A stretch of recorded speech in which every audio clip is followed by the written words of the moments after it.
My name is Jasmine, 37 years old, and this is the story of how my mother-in-law tried to erase me from my own wedding. So I used her own secrets to take everything back. I didn't scream. I didn't cry. I stood in front of everyone with her fake vows in one hand and the letters from her decades-long affair in the other. What happened next? She never saw it coming. Before I tell you what happened, hit subscribe if you believe no one gets to define your voice but you. The church went silent the second I pulled the envelope from my bouquet. My hands were trembling, but not from nerves. I wasn't afraid of marriage, at least, not until this moment. I was afraid of what I was about to say, or rather, what I was about to undo. My eyes skimmed the pews, soft whispers, confused glances, the minister's mouth slightly agape. And then there was her, Margaret, my mother-in-law. She looked like royalty in navy blue, seated right up front with her clutch folded neatly in her lap, hiding her claws like always. She tilted her head at me like she was confused, like she hadn't just tried to humiliate me in front of everyone I loved. I could see her lips tighten into that passive-aggressive smile, the one she used every time she pretended to care. "Jasmine?" the pastor whispered gently, but I didn't flinch. I held up the handwritten vows Margaret gave me that morning, tucked in crisp stationery with my name misspelled on the envelope. That should have been my first clue. They weren't mine, not my words, not my voice, and they damn sure weren't written with love. They were hers, all hers. But the letter I held now, the one I swapped into my bouquet when no one was looking, that was mine. Or should I say, hers too. Her handwriting, her secrets, her voice, just not the one she ever wanted spoken out loud. My voice broke as I began. I was going to stand here today and talk about love, trust, and unity. But instead, I want to share a letter I recently found. One I think everyone in this room deserves to hear. I watched Margaret's smile vanish in real time. And for a moment, just a breath, I was no longer the bride. I was the truth teller, the storm, the reckoning she never saw coming. But I didn't start reading just yet. Not until I rewound the story. Because to understand this moment, you have to go back. Back to the woman I was before the dress, before the ring, before the lies started to rot the foundation beneath us. Back to a sunny Saturday in April. It was one of those Atlanta mornings where the breeze smelled like fresh magnolias and hope. I had just come back from a dress fitting, my second to last, feeling like I was floating. I was finally getting to plan my dream wedding, and after years of watching friends walk down aisles I helped decorate, it was finally my turn. Ethan, my fiancé, had proposed 6 months earlier with a ring his grandfather had passed down. Classic, timeless, kind of like him. He wasn't loud or flashy. He was consistent, steady, safe. And after a decade of heartbreaks and situationships that went nowhere, I'd convinced myself that was all I needed. Stability, not fire. Not obsession, just someone who wouldn't disappear on me. "Hey, babe," I called into the apartment as I kicked off my shoes. "You won't believe how good this dress looks now that it's been altered. I swear, I almost didn't recognize myself in the mirror." No answer. He was probably out back fixing the patio again. That project had taken on a life of its own. Instead, I found someone else in the kitchen, Margaret, unannounced, again. "Hope you don't mind," she said, casually sipping tea like she lived there. I let myself in. The spare key was exactly where Ethan said it'd be. I froze for a second. Right. Of course. Make yourself at home. She was dressed in a pastel cardigan and pearls, like she was headed to a brunch hosted by Martha Stewart. Her hair was in its usual chignon, not a single strand out of place. That was Margaret in a nutshell, polished, poised, and permanently judging me behind a tight-lipped smile. She turned and gave me a look that hovered between admiration and assessment. "You've lost weight. The dress will hang beautifully on you now." I wasn't sure if that was a compliment or a warning. "Thanks," I muttered, setting my purse down. "Is Ethan here?" "He went to get some paint samples. Said he'd be back soon." "I wanted a moment with you anyway." She pulled a manila envelope from her bag and laid it gently on the counter. "I've written some vows. Just a suggestion. Feel free to use them." I stared at it. "My vows?" She smiled. "Think of them as a starting point. I know these things can be overwhelming. I just want you to sound graceful, elegant, like a real member of the family." I should have shut it down right there, but I didn't. Instead, I swallowed my pride, nodded like a puppet, and pretended I'd consider it. And that's the thing about women like Margaret. They don't kick the door in. They drip poison slowly. They dress control in lace and pearls and say it's all in your best interest. But that moment planted a seed, a whisper that maybe she was trying to rewrite more than just my vows. Maybe she was trying to rewrite me. The night before the wedding, I was in the guest room of Ethan's parents' estate. Margaret had insisted I stay there so everything would be seamless in the morning. I couldn't sleep. My dress was hanging like a ghost on the closet door, the vow envelope tucked beneath it. At 3 a.m., I got up to use the bathroom and passed Margaret's study. The light was on. I shouldn't have looked. I really shouldn't have gone in. But the door was cracked, and on the desk was another envelope, one that didn't have my name on it. It had his name, written in the same swirling script. "To David, for our last goodbye." I froze. David wasn't Ethan's father. He was someone else. And inside that envelope, beneath the faint scent of lavender, were letters. Affair letters. Dozens of them. They were dated over 2 decades. Emotional, erotic, desperate. She had kept every word of that man's affection. Every stolen memory. Every lie she told to escape the very family she was now so proud to present. My heart pounded. Not out of vengeance, yet, but out of recognition. This woman, the one who had tried to rewrite my love, had spent years hiding her own betrayal under bone china and Bible quotes. And suddenly, the idea struck me. Not rage, not revenge, but clarity. I wasn't going to scream. I wasn't going to run. I was going to show her, on my terms, at my wedding, where she couldn't interrupt me, where everyone would be watching, where she'd have to sit still and listen to her own words. So there I was, standing beneath the stained glass, veil pulled back, Ethan holding my hand, the minister blinking in stunned silence.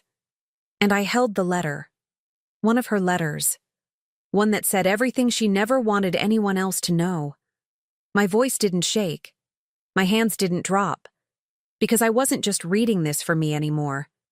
I was reading it for every woman who's been rewritten by someone else's shame. And right as I opened the envelope and unfolded the page, Margaret stood up. "No," she said quietly. "You wouldn't." I looked at her, straight in the eye, and I began to read. Before the wedding, before the whispers and the letters and the silence that followed, I really thought I'd made peace with my life. I wasn't the kind of woman who dreamt about wedding dresses when I was a little girl. My mother raised me to chase degrees, not diamond rings. Love was something you earned through self-respect, patience, and long-suffering loyalty. Not fantasies, not obsession. So, by the time Ethan came into my life, I was tired of chasing fairy tales.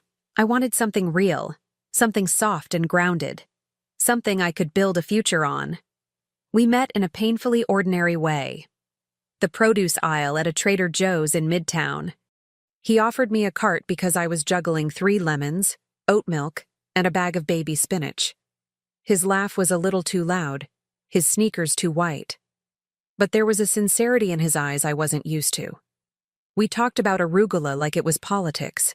He asked if I'd ever tried the mango jicama slaw. He wasn't flashy. He didn't flirt. He just listened. And I remember thinking, God, this is what peace must feel like. Our first date was at a wine bar called Rosette's. Quiet, dim, the kind of place you can actually hear each other speak. Ethan wasn't poetic, but he was honest. I'm not perfect, he told me, but I'm consistent. I show up every time. That line melted something in me.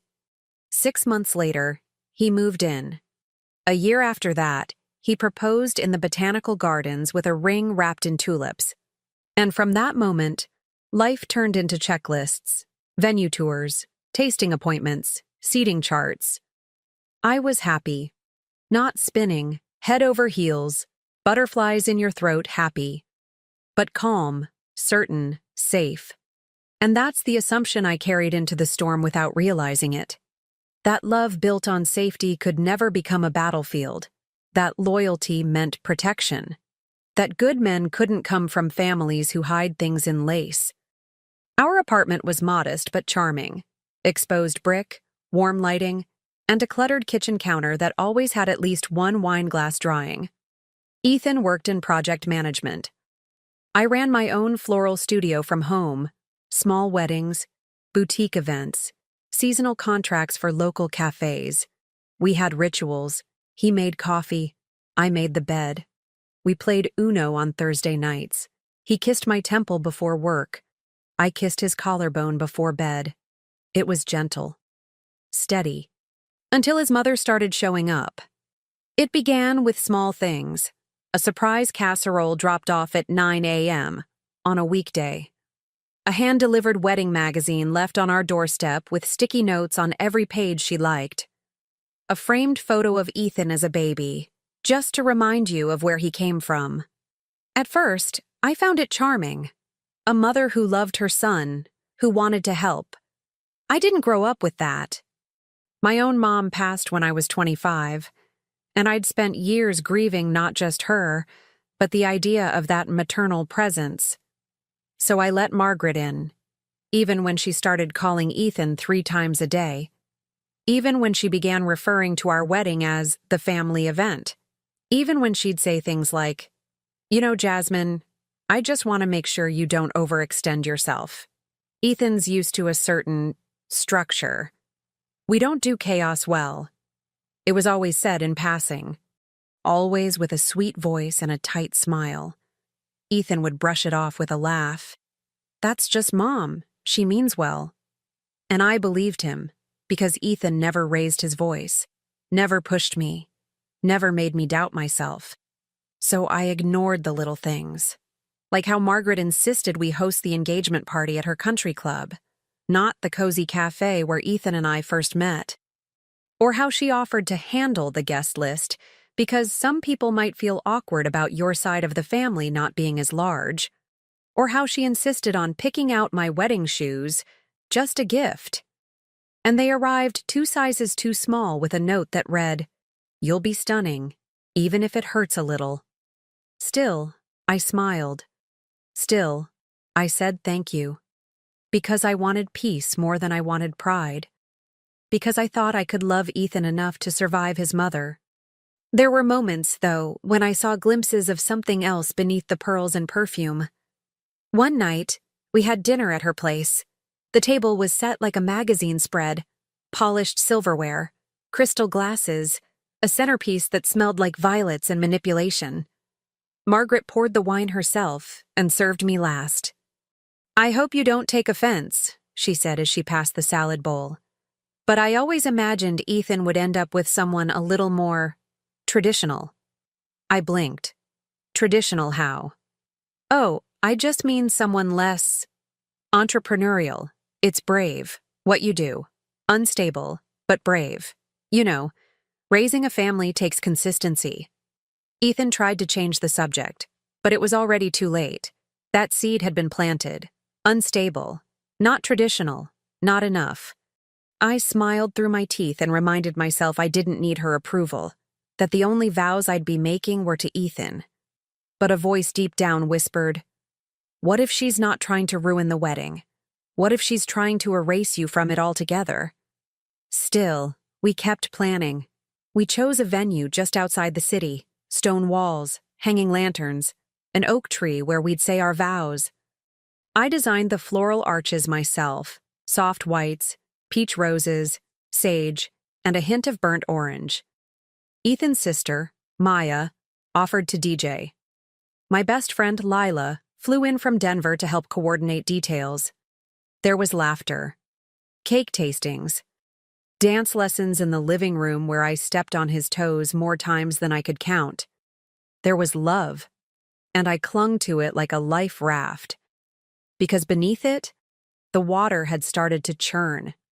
Margaret began calling vendors behind my back, asking the caterer if we could add a gluten-free option for the family's digestive issues, demanding the florist tone down the wildness in the bouquet plan, and suggesting I cut my bridesmaid count so the photos wouldn't look lopsided.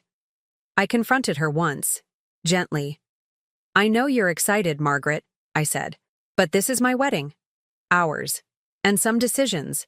They're just not up for revision." She paused, then smiled. "Of course, dear, I'm only trying to help. But one day, you'll thank me." That line clung to me like a thread I couldn't untangle. One day, you'll thank me. As if she knew something I didn't. As if she was orchestrating a performance, and I was too naive to know she'd rewritten the script. I started journaling again. Not poetry, just thoughts, questions, truths I didn't feel brave enough to say out loud. One entry read, "If this is what family feels like, then maybe I don't want to belong." Another, "Am I marrying Ethan, or am I marrying the version of myself they approve of?" But every time I wavered, Ethan would ground me again. "None of that matters," he said one night as we slow danced in our kitchen, half tipsy off Pinot Noir. "You and me, jazz. That's the whole story." And I wanted to believe him. God, I needed to believe him. Because the truth was, I loved him. Not just for who he was, but for how he made me feel seen. How he never flinched when I was raw. How he kissed the scars I tried to hide. And I told myself that would be enough. That even if Margaret hovered in every corner of our life, I could keep my boundaries. That I could draw a line in the sand and she'd know not to cross it. But Margaret was never one to follow lines. She drew her own, and I didn't see it until it was too late. No crashing glass, no screaming. Just the slow suffocation of disbelief, wrapping its fingers around my ribs and squeezing until I couldn't breathe. It was the morning of the rehearsal dinner. I was sitting at the dining table in Margaret's house. Yes, her house, still wearing my robe, tea gone cold beside me. Ethan had left early to run a few last-minute errands. Margaret had offered to stay back and help me get centered, like I was a yoga mat she could roll out and fold up as needed. She slid a soft white envelope across the table toward me with a motherly smile. "I printed your vows," she said. "I thought you might want to practice them aloud." I blinked. "What do you mean, printed?" "I already wrote my vows. I saved them on my laptop." She waved her hand, breezy. Yes. But I thought I'd just polish them up a bit. Make them flow. I have a knack for these things." I picked up the paper and started to read. I froze on the second sentence. "I vow to honor the traditions that made you the man you are." That wasn't my line. I never wrote that. In fact, I had specifically not written that. I had talked about equality, partnership, choosing each other every single day, and yet the words in my hand read like a Stepford monologue. "I promise to support your leadership and trust in your wisdom. I will cherish the home we build and uphold the legacy of the family I am entering. I will strive to be the kind of wife your mother raised you to expect." I stared at the page, my heart thundering. "Where are my real vows?" I asked quietly. She sipped her tea. "They were fine, but this version is just elevated, more aligned with Ethan's values. I showed them to him already. He approved." I felt my face go pale. "You what?" Her eyes flicked up. "He read them. He said they sounded beautiful, poised. It's important to start your life together on the right foot, Jasmine. I stood up so quickly the chair screeched across the floor. Those weren't yours to rewrite. She tilted her head. Everything in a marriage is collaborative, dear. You'll learn that. Something inside me cracked. Not a scream. Not yet. Just silence. A deep, bottomless silence that hummed in my ears like static. I walked out of that room like a ghost. Back in the guest room, I closed the door and locked it. I pressed my back against it and slid to the floor. And then I shook. Not with rage. Not yet. Just confusion. How could Ethan read those vows and not realize they weren't mine? Did he know she changed them? Did he care? Was he just going along with it because it was easier? I opened my laptop and checked the document where I'd saved my vows. Deleted. Gone. She'd been in here, on my computer, probably while I was out for a dress fitting. She'd rewritten them and replaced them with this polished script of submission, and somehow, she'd gotten Ethan to go along with it. I felt like I'd been unplugged from my own life, like someone had taken the wheel and driven me into a version of myself I didn't recognize. Later that evening, at the rehearsal dinner, I watched Ethan laugh with his uncle near the bar while Margaret floated from table to table like a hostess at a gala. No one could see the wreckage behind her smile. Not the invasion, the manipulation, the theft. I barely touched my food. When Ethan finally came to sit beside me, I asked, "Did you read my vows?" He looked confused. "Yeah, they're perfect. Your mom." "My mother is dead." He blinked. "Sorry, I meant my mom. She printed them. She said you wanted me to take a look." I stared at him. "And you didn't think they sounded off?" He shrugged. "I mean, no. They were beautiful. You sounded really grounded. It felt like you were speaking to who I am. Grounded. Tame. Rewritten." I excused myself and walked into the women's restroom. I locked the stall and sat down, my stomach twisting. I wanted to scream. But what came out instead was laughter. Quiet. Bitter laughter. Because it hit me. I wasn't fighting just Margaret. I was fighting a whole narrative. A version of me that had been approved by Ethan's mother, passed off as elegant, and swallowed whole by the man I was supposed to marry. That night, I didn't sleep. I sat by the window, staring out at the garden where the ceremony would take place in less than 12 hours, and I felt like I was disappearing. I thought about canceling the whole thing, running, calling Lila and begging her to pick me up and drive me anywhere but here.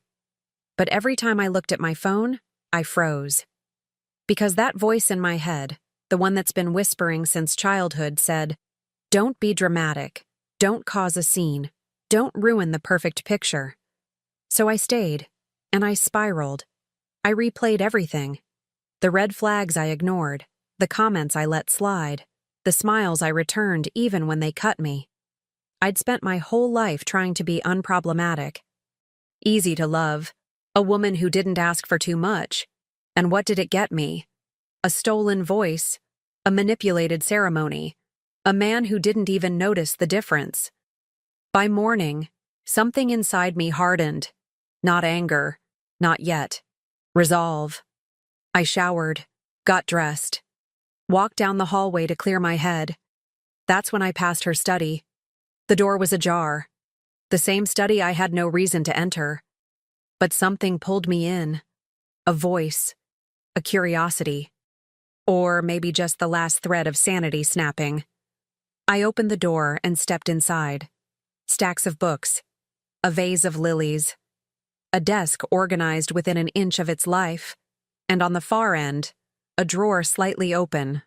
I wasn't snooping. Not at first. I was just breathing, thinking.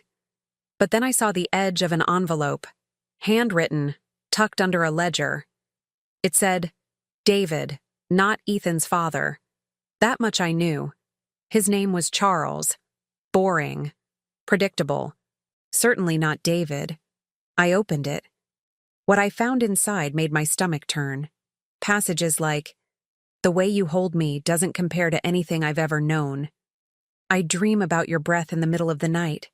I hate that I have to lie to everyone, but I will never regret you. I read 1, then 2, then 5, each more damning than the last. They weren't just love letters. They were confessions, adultery, secret meetings, lies built over years.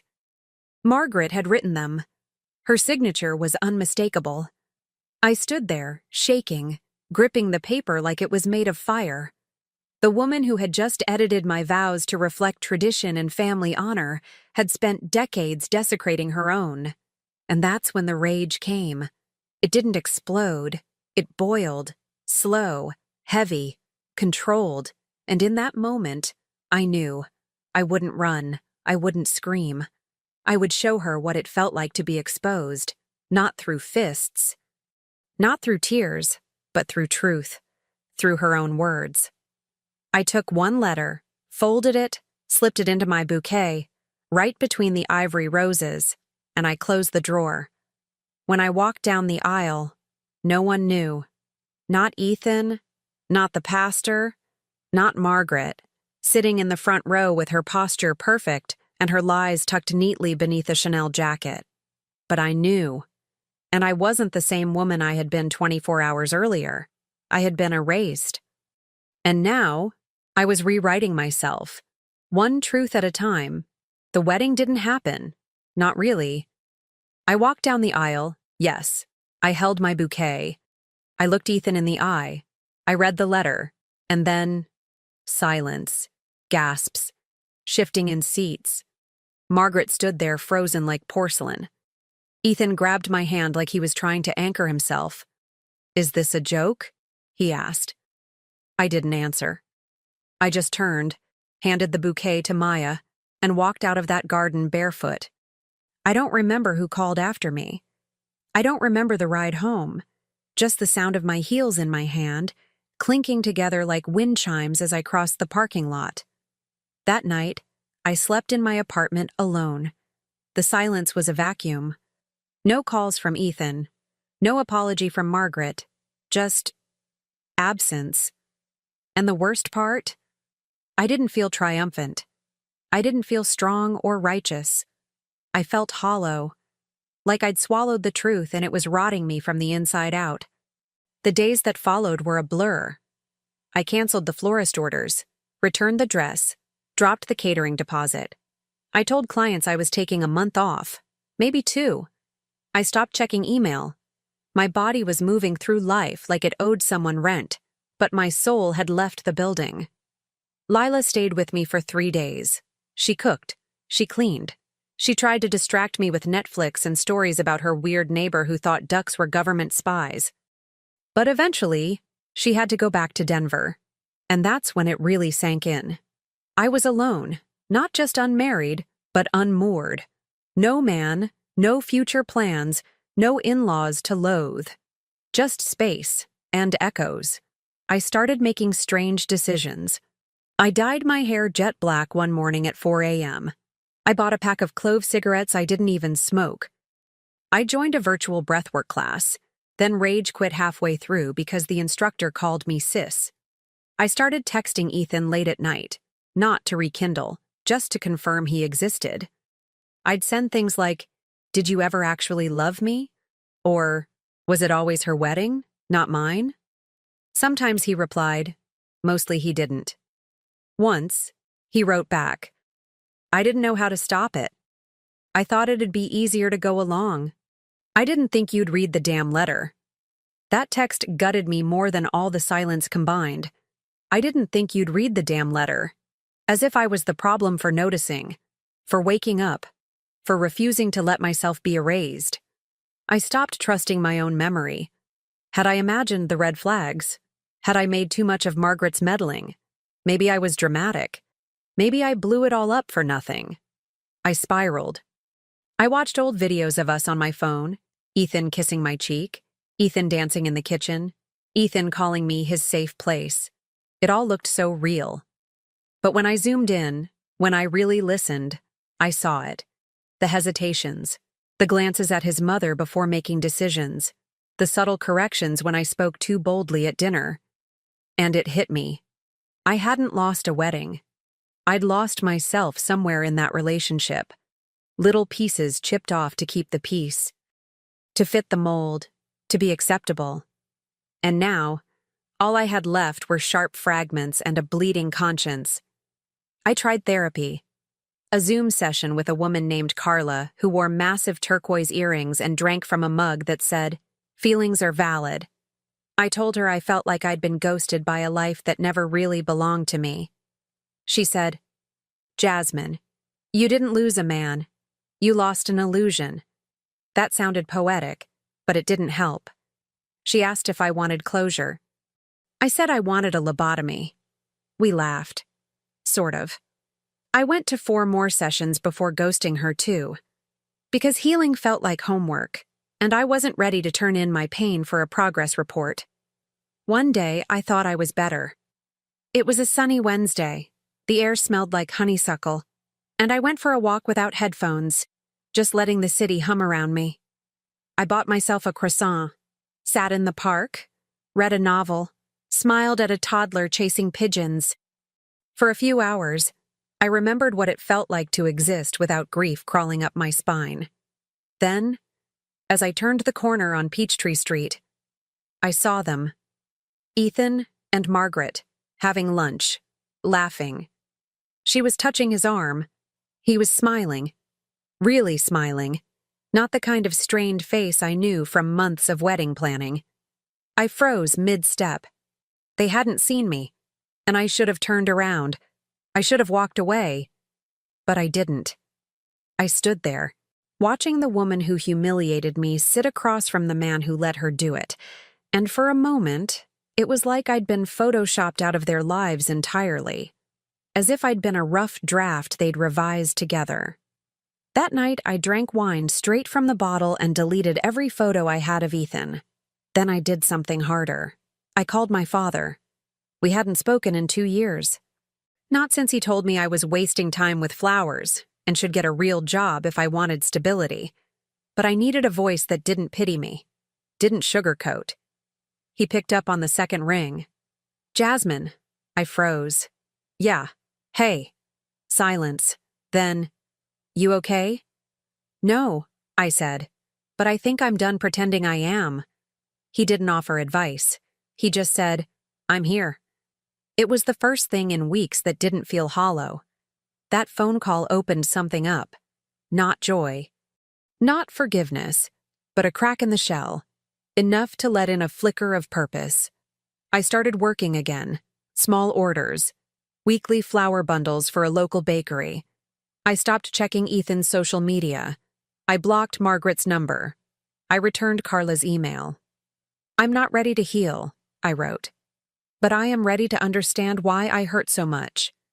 She replied, "That's a start. Meet me there."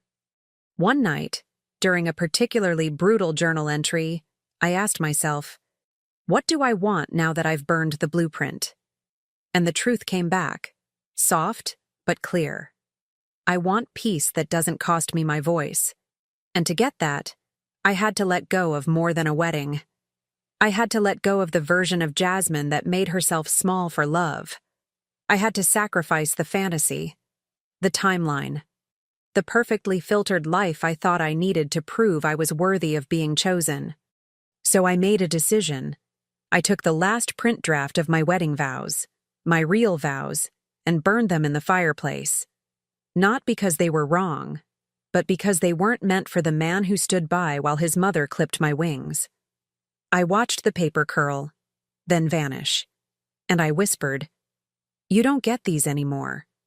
It felt like mourning, but also release, like I was finally making space for a future I hadn't designed yet. One built in pencil, not ink. It didn't happen all at once. There was no montage, no dramatic haircut with a song playing in the background. Just small, deliberate decisions stacked on top of each other until one day, I realized I didn't hate waking up anymore. The apartment still held shadows, but they no longer swallowed me. I stopped checking the mail for wedding RSVPs. I donated the silver champagne flutes with our initials engraved on them. I took down the Polaroid collage over the fridge and replaced it with a print of a woman standing alone in a field, wind in her hair, eyes closed like she finally knew what silence was for. I started walking again, not just around the block to kill time, but deep, soul-cleansing walks. I'd leave my phone at home and just breathe. Let the city be loud while I stayed soft. I noticed things I hadn't before, how the light hit the pavement at 6:40 p.m., how birds talked like old friends, how the breeze had different moods depending on the street. I began buying flowers for myself, always one stem more than I needed, always a mix of wild and elegant. My old arrangements had been curated for aesthetics. These were curated for truth. Then came the studio. It was a forgotten brick storefront tucked between a used bookstore and a dog grooming spa on the east side. A friend of a friend was breaking their lease early. Rent was cheap, too cheap for Midtown, which meant it needed love, and I had love to give. So I rolled up my sleeves, painted the walls a creamy blush, installed shelves for vases, hung vintage mirrors, and laid out worn rugs I'd kept in storage. No signs yet, no social media splash, just a name. Fractured Blooms. Because that's what we were, weren't we? Women like me. Broken but still blooming. Clients trickled in slowly at first. A grieving widow who wanted a bouquet for her husband's headstone. A musician looking for stage decor. A college student buying daisies for herself after acing finals. Every order felt like an offering. And I didn't just arrange flowers. I listened. I asked questions. I let them ramble. They cried. They laughed. They lingered. The space became something more than a business. It became sacred. One day, a woman came in, mid-50s, wiry gray curls, paint on her fingertips. "I need something strange," she said. "A bouquet for my ex-husband's wedding." I blinked. "What emotion are you trying to convey?" She smiled. Closure with a touch of chaos. I made her an arrangement of twisted willow, blue thistle, and one perfectly bruised rose. She cried when I handed it over. "I don't know what you put in here," she said, "but it feels like a spell." That was the moment I knew. I wasn't just rebuilding. I was becoming. My body changed too. Not in the dramatic before and after way, but in the way I carried myself. I stopped curling in to make others feel comfortable. I took up space. I wore clothes that made me feel like art, not armor. I walked slower, ate slower, talked slower. Like nothing could rush me back into someone else's timeline again. Lila came to visit in June and gasped when I opened the door. "You're glowing," she said. I shrugged. "It's sweat. I just finished cleaning out the storage room." She laughed. "No, it's something else. You look like you're not afraid anymore." And maybe I wasn't. Not of being alone. Not of being too much. Not of disappointing people who only loved me when I was convenient. I started dating again. Nothing serious. Just coffee dates and rooftop conversations with men who made me laugh without expectation. There was a dentist named Aiden who told terrible dad jokes but listened like it was an Olympic sport. A jazz drummer named Corey who taught me how to slow dance on a rainy sidewalk. A shy bookstore owner named Micah who gave me a worn copy of The Bell Jar and whispered, "For the women who set fire to cages." I wasn't looking for a savior. I wasn't even looking for a partner. I was just learning how to connect again without losing myself. It felt new. It felt earned. By late summer, business was steady. I had weekly clients, referrals, even a feature in a local indie magazine called Rooted Women. They called me a florist for the emotionally fluent. Carla, my therapist, laughed when she read it. That's the best compliment I've ever heard. We were still doing our weekly sessions. She helped me untangle things, like why I'd mistaken stability for safety, or why I'd tolerated emotional editing disguised as tradition. She said something one day that stuck with me. "Jasmine, When someone rewrites your story without your consent, you have two choices: live in their fiction or burn the script. I smiled. I already did, I said. Now I'm writing a new one. And yet, there was a pulse under the piece, a hum I couldn't ignore. Because Atlanta is a big city, but not that big. I heard things. A mutual acquaintance mentioned seeing Ethan at a gallery opening with a woman who looked suspiciously like a carbon copy of me. Same curls, same smile, same habit of biting her lip when nervous. I saw a tagged photo on social media, Margaret, dressed in white, at what appeared to be someone else's engagement party. The caption read, "Family is everything." There were rumors that Margaret had joined the church's wedding committee, that she now helped young brides prepare for womanhood. I wanted to laugh, scream, maybe both, but instead, I did something different. I waited, not out of fear, but out of readiness, because I knew a moment was coming, a confrontation, a circle that needed closing, not with rage, not with vengeance, with truth. I just didn't know when. Until one morning, it arrived. It was a Thursday. I was prepping for a bridal consultation, cutting stems in the back room while Nina Simone hummed through the speakers. The bell over the door jingled. I stepped out, hands damp from the sink, and froze. Margaret, in my store, wearing a beige blazer and a string of pearls so tight around her neck, I wondered if she could breathe. She stood there like a statue, poised, still, watching me with unreadable eyes. "Hello, Jasmine." Her voice hadn't changed, but mine had. I didn't flinch. I didn't bow. I wiped my hands on my apron, walked slowly to the counter, and said, "Can I help you with something?" She looked around. "This place is quaint." I smiled. "It's honest." A long pause. Then, "Ethan's getting married." I nodded. I heard, "To a woman who'll make a lovely bride, traditional, polished, very elevated." The silence snapped like a rubber band between us. "I came here to talk," she said. I raised an eyebrow. "You had a lot to say at my wedding. In fact, you wrote most of it." She blinked. Once, and I saw it. A crack. A flicker of discomfort beneath the mask. I wanted to let her speak, to explain, to apologize.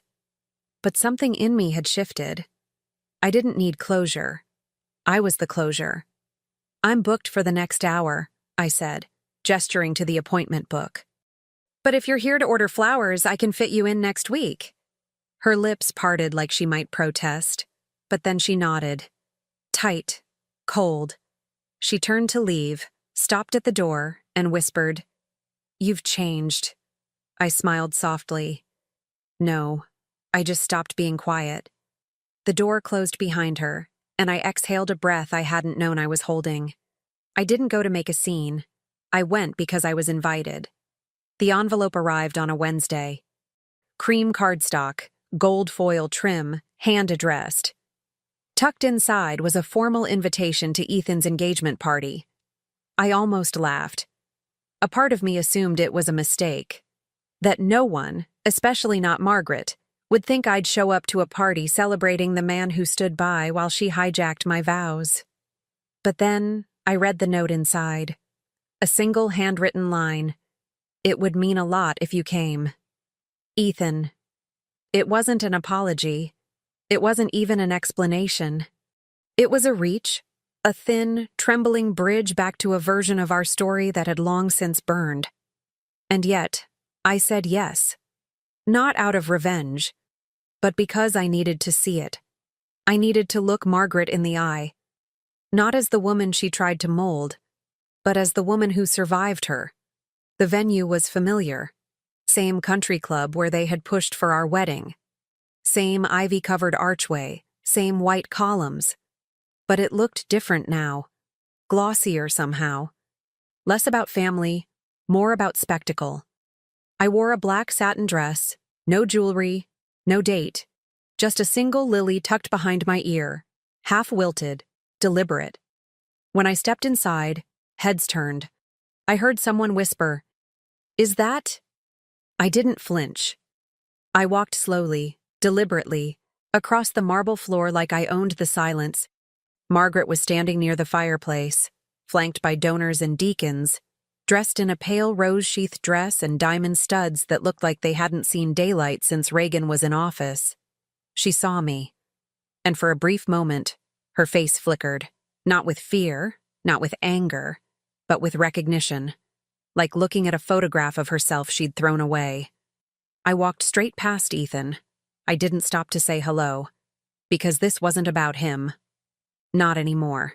I waited. I knew she'd come to me eventually. Margaret didn't do loose ends. She tied everything in silk bows, even the things she broke. Sure enough, 20 minutes later, she found me near the garden doors, a flute of untouched champagne in my hand. "Jasmine," she said smoothly. I turned to face her. She looked impeccable, cold, controlled. I wondered how long it took her to get her mask to fit that tight. "You look well," she said. I smiled. "I am." A beat of silence. Then, "I wasn't sure you'd come. You invited me. I didn't think you'd accept." I sipped the champagne, set it down, and said, "You didn't think I'd walk away from the altar either, and yet, here we are." She exhaled slowly, measured, as if calculating how much grace she could fake without cracking. "I know we've had our differences," she began. "Differences," I echoed. She blinked. "You rewrote my vows. I was trying to help. You deleted my voice. That wasn't my intention. And yet, it was your handwriting." Silence. We stood there, two women wrapped in fabric and history, surrounded by laughter that didn't touch either of us. She glanced around, then lowered her voice. "Jasmine, you're not the only one who's ever been hurt." I tilted my head, and that's when I saw it. The slightest shift in her eyes. Like a dam holding back something heavy. Regret, maybe. Or longing. She wasn't a villain in her mind. She was a curator, a protector of legacy, a woman who sacrificed softness to preserve structure. And maybe, once upon a time, she'd been someone like me, someone who wanted love that made room for her, someone who wrote letters she never got to send, someone who swallowed truth because no one ever gave her permission to speak it. I stepped closer, not to threaten, but to reflect. She met my eyes, and for the first time, didn't look away. "You know," I said quietly, "I used to think you were trying to destroy me. But now, I see it." She held her breath. "You were just trying to stop me from becoming everything you never got to be." Silence. It fell between us like a curtain, and she didn't respond. She didn't argue, because she couldn't. Her eyes shimmered, just barely. A blink too long, a swallow too tight. She reached for her clutch, opened it, closed it again, then said, almost inaudibly, "You always had more power than you knew." I nodded. "I know. That's why I'm dangerous to you." Another silence. Not heavy, not hostile, just final. She stepped back. "I should go check on the caterers." "Of course," I said. She turned, walked away, but her steps weren't as steady as they'd been an hour ago. I stood there for a moment longer, not victorious, not vindicated, just real, more real than I'd ever been in her presence. And then, I left. No grand exit, no eyes on me, just the soft click of my heels on marble, and a quiet exhale as the garden doors closed behind me. There's a kind of silence that doesn't ache, not the hollow silence after loss, not the sharp silence of betrayal, but something else entirely, the silence of being whole. I didn't know that kind of quiet existed until months after I walked out of that engagement party and back into my own life, like it was waiting for me the whole time. It's spring again. The windows in my studio are open, letting in the scent of freesia and warm concrete. Nina Simone hums low in the background. My hands are covered in pollen and peace. The morning light touches everything like it remembers me. I've started writing again. Not vows or journals, but letters. Letters I'll never send. To Ethan, to Margaret, to myself. There's one folded neatly in the drawer beneath the register, tucked under spare ribbon and forgotten invoices. It says, "Dear Jasmine, I'm so sorry it took this much loss for you to come home to yourself. But look at you now. You are here. You are real. And you are not gone. I don't read it often. Just knowing it's there is enough. Ethan sent me a letter last month. Not an email. Not a text. A real letter. It arrived in a pale blue envelope, addressed in that all-caps handwriting I used to tease him for. He didn't ask for anything. He didn't apologize in big gestures. He just wrote, "I see things now I couldn't see before. I hope one day, when the light hits you a certain way, you'll remember the good parts. And if you don't, that's okay too. Thank you for being my mirror." I sat with it for a long time. I didn't respond. Some goodbyes are silent. Some forgiveness is wordless, and not all mirrors need to be hung back on the wall. There's a new rhythm to my days now. I open the shop at 9, close at 5, but I let the hours breathe. I make space for the elderly woman who comes in just to talk about her late husband. For the teenage girl who buys sunflowers every Friday and says it's her ritual now. For the quiet men who come in with nervous smiles and leave holding something fragile they don't quite understand. I've learned that flowers don't heal people, but they hold them, and sometimes that's enough. Lila is getting married next spring. She asked me to do her flowers. Of course. I said yes, but only if she lets me walk her down the aisle too. Half joke, half promise. We laugh more than we used to. There's no undercurrent now. No pretending. She saw me collapse, watched me unravel, and she stayed. That's the kind of love you don't earn. It just arrives. Fully formed. You learn to receive it with both hands. I still think about Margaret sometimes. Not with bitterness. Not even with anger. Just curiosity. What would she have become if someone had let her bloom wild? If she hadn't been raised to prune herself for respectability? If someone had told her that power isn't about control, it's about presence? I wonder if she ever rereads the letters she wrote to David. If she still keeps them hidden. If she's ever allowed herself to cry for the version of herself she buried to become someone else's standard, I'll never know. And that, too, is peace. Not needing every answer to find the truth. There's a photograph in the studio now. Me, standing barefoot in a field, holding a single stem of Queen Anne's lace. No makeup. Wind-tangled curls. A small, tired smile. I didn't pose for it. Lila took it one morning without asking. When she showed it to me, I said, "I look undone." She said, "You look alive." I hung it near the front counter. Not because I want to be admired, but because I want to remember that version of me. The one who didn't run. The one who let the whole world see her break. And then chose to rebuild without waiting for permission. I don't crave revenge anymore. I don't dream about poetic justice or dramatic apologies. Because the most powerful thing I've ever done is keep going. I chose myself, not out of anger, out of love. And no one, not Margaret, not Ethan, not the version of me who begged to be accepted, can take that from me now.